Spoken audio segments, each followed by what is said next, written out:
What's going on, Jerome? So your Minnesota Fighting Vikings are fresh off their big-time dub in the lowest-scoring indoor football game in NFL history, which is amazing. And it's like, yes, there's been 0-0 ties before in like 1943, back before there was an indoor stadium.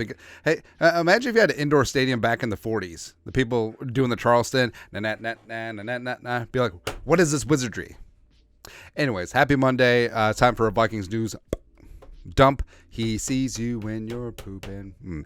So first off, Ivan Pace Jr. So we've almost run out of words to describe Ivan Pace, and we loved him in camp, we loved him in the draft, we loved him in Cincinnati. I was ecstatic when the Vikings picked him up. Frankly, I wouldn't have been mad if they used their 7th round pick on Pace, but the Vikings and Kwesi, who deserves credit, landed him as a UDFA. There was some competition for his services, and he looks like the Vikings man in the middle for the next decade. Hopefully. Had a bust-out game, 13 tackles, had a sack, had himself a game-sealing interception, should be NFC Defensive Player of the Week, and you just love the story, man.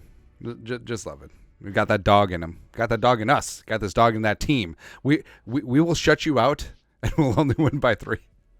Also, you know what's amazing? So the Vikings closed as 2.5-point favorites. They only scored 3 points, and they covered.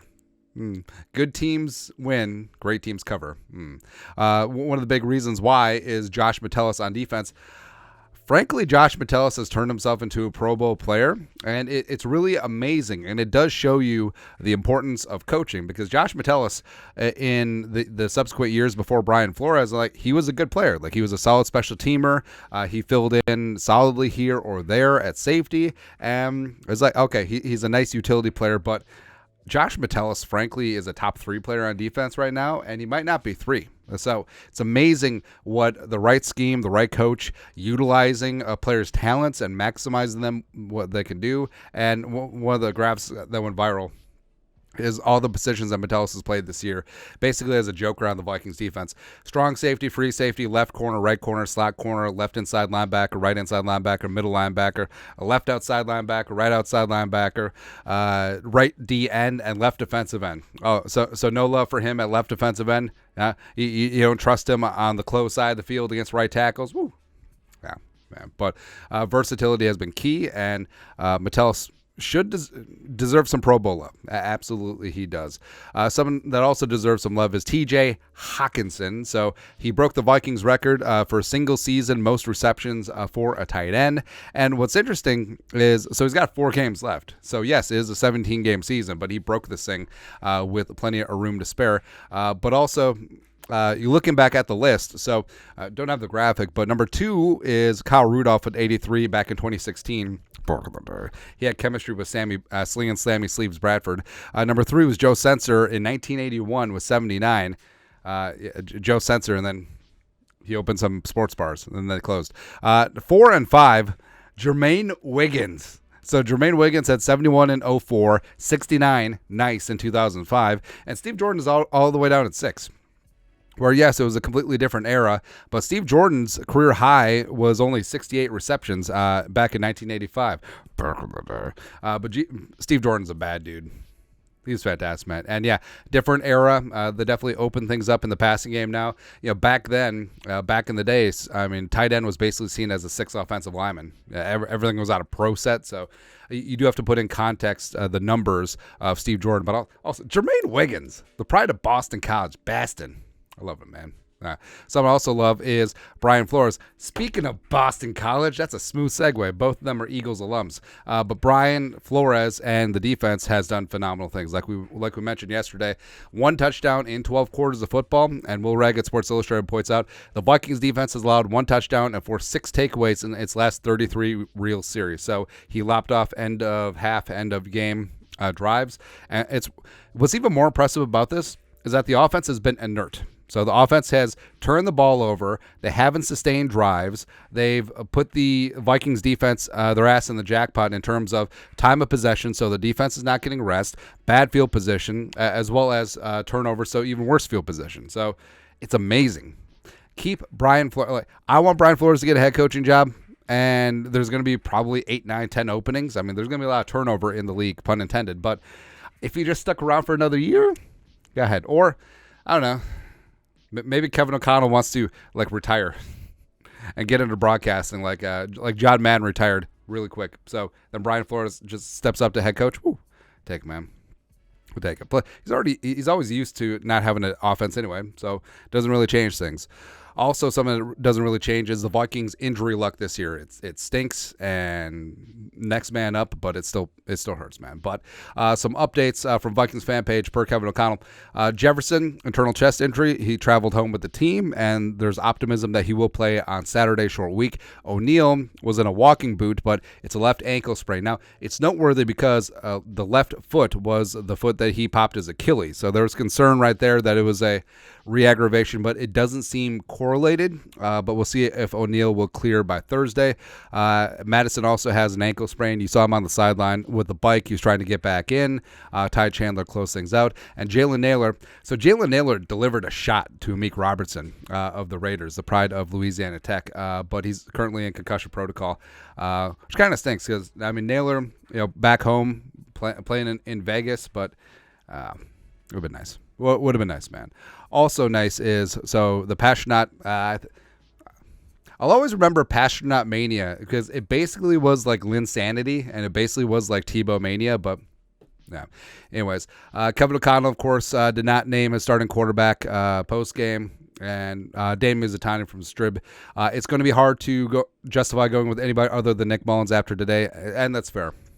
I mean, Dobbs, I understand why they went with Dobbs because they're hoping to harness the high variance, but didn't happen. And Mullins came in, and he didn't do anything flashy. He just distributed the football, was efficient, sensed pressure, got rid of it, and didn't take a sack, and that's what the Vikings needed. And if they would have kept Dobbs in, I think the Vikings would have ended up with a tie. Because I don't think that defense was allowing anything, but Dobbs wasn't going to get anything going on offense either. So I do... again, I understand the sentiment of why it should be Jaron Hall, but I think that they'll roll with the veteran. I mean, Mullins was ahead of Hall on the depth chart as QB2, back up Kirk Cousins, and he was QB2, obviously against the Raiders. So I think that's what they're going to go with. Also going to go is, so Wes Phillips, so he allegedly got popped for DWI on Friday night, and it was a whole process. So Kevin O'Connell, he relayed that he's disappointed, and they're going to evaluate everything. Will there be punishment? Will there not be? Who knows? But leadership got together. They decided the West would travel with the team and still coach with the team on Sunday. But I don't know. It's just really unfortunate. And it's a mistake. It's a very stupid mistake, and just sort of go from there. All right, but also. Again, I want to know if the defense is getting frustrated with the offense, because you see this happen with teams all the time where one side of the ball is performing, the other side is not. And I don't know, the offensive coordinator gets a DWI 2 days before a game, or like 36 hours before a game, and the defense magically does a keg stand celebration. I don't know. Like, we're not allowed to believe in coincidences, right? But who knows? Who knows, man? Lastly, so this is hilarious. I love this. So the Chiefs lost to the Bills again at Arrowhead, and the Chiefs are sort of reeling right now, 8-5, staying alive. But there was a play at the end of the game where Mahomes completed Travis Kelce. Kelce lateraled across the field. Kadarius Toney touchdown, put the Chiefs up, etc. But Kadarius Toney was lined up offsides. So pretty clearly lined up outside. Now, there was a big to-do about this. So first off, Mahomes was pissing and moaning about it post-game, blah, blah, blah. And then after being in the locker room and showering, he continued to completely complain about it, which is amazing. It's like, how little awareness do you have to realize that you're Patrick Mahomes and your career, yes, you're very good, but your career has also been aided by controversial calls going your way, and the fact that you haven't gotten them in the back-to-back weeks, and you're out here complaining, oh, it's a travesty, blah blah blah blah blah blah blah. It's the worst effing call he's ever seen. It's amazing.